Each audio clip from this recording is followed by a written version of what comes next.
இந்திய குற்றவியல் சட்டம், இந்திய தண்டனை சட்டம், இதையெல்லாம் இந்தி மயமாக்கி இருக்கிறார்கள் மோடி ஆட்சியிலே.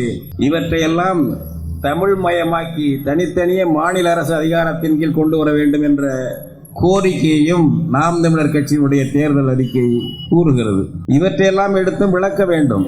மற்ற தேர்தல் அறிக்கையிலே இன்றைக்கு இன்னும் திராவிட முன்னேற்ற கழக தேர்தல் அறிக்கையை எடுத்துக்கொண்டால் மாநில சுயாட்சி என்று சொல்கிறார்களே தவிர மாநில சுயாட்சி என்னென்ன உரிமைகள் வேண்டும் என்று எதுவும் சொல்லவில்லை. நாங்கள் ஒரு குழு போட்டிருக்கிறோம். குரியன் ஜோசப் முன்னாள் உச்சநீதிமன்ற தலைமை நீதிபதி தலைமையிலே போட்டிருக்கிறோம். அந்த குழுவின் பரிந்துரை வந்த பிறகு அதை இந்தியா முழுக்க அனுப்பி அங்கங்கே விவாதிக்க செய்து கருத்தொருமைப்பாட்டை உருவாக்கி அதன் பிறகு அந்த கோரிக்கையை கேட்போம் என்று ஸ்டாலின் சொல்லுகிறார் தேர்தல் அறிக்கையிலே. நான் கூட்டங்களில் கேட்டு வருகிறேன், உங்க அப்பா போட்ட ராஜமன்னார் குழு என்னாச்சு? கருணாநிதி 1969 மாநில சுயாட்சிக்கு ராஜமன்னார் என்ற ஒரு உயர்நீதிமன்ற தலைமை நீதிபதி ரிட்டையர்டு, அவரை தலைமையாக கொண்டு இன்னொரு உயர்நீதிமன்ற நீதிபதியும் எல்லாம் 2 பேரும் தெலுங்கர்கள், ராஜமன்னாரும் சந்திரா ரெட்டியும்.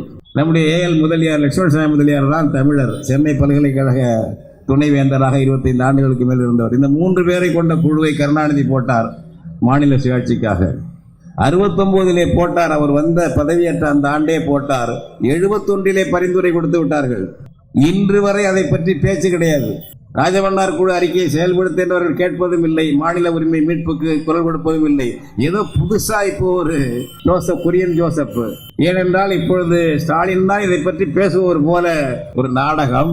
இந்திய அரசே போட்ட பல குழுக்கள் இருக்கின்றன, சர்க்காரியா குழு உட்பட மத்திய மாநில உறவுகளுக்கு. எதையும் இந்திய அரசு காங்கிரஸ் ஆட்சியா இருந்தாலும் பாஜக ஆட்சியா இருந்தாலும் செயல்படுத்தக்கூடிய நிலையிலே இல்லை. அவர்கள் இருக்கின்ற அதிகாரங்களை பறித்துக் கொண்டே இருக்கிறார்கள்.